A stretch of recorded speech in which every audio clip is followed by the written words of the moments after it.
Okay, so these are micro greenhouses, and the way they work, is it okay if I take this one apart?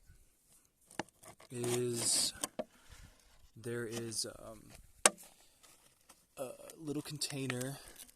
This is a plastic water bottle that's been cut into thirds, and in the bottom here there's a water reservoir, and there's a cloth or like a nylon stocking that comes up through this bottom tap. Thank you.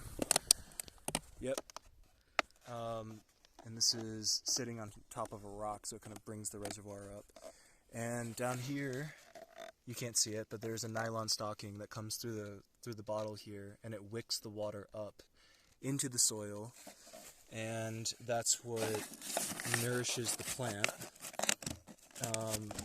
And then the cool thing here too is like there's perforations in the bottle, and so that allows for cool air to come through the bottom, and it travels up through the top, and because this rock has a rough surface, it is able to escape the bottle, so you have constant cool air moving through it, and the temperature differential from, is it the warmth of the rocks?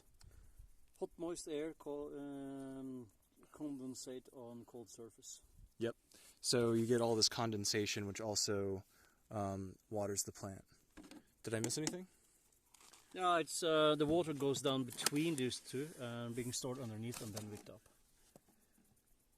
Cool. So it goes between here and then to the container underneath. Yep. And then there's an overflow here, which then hydrates the surrounding soil as well. Yep.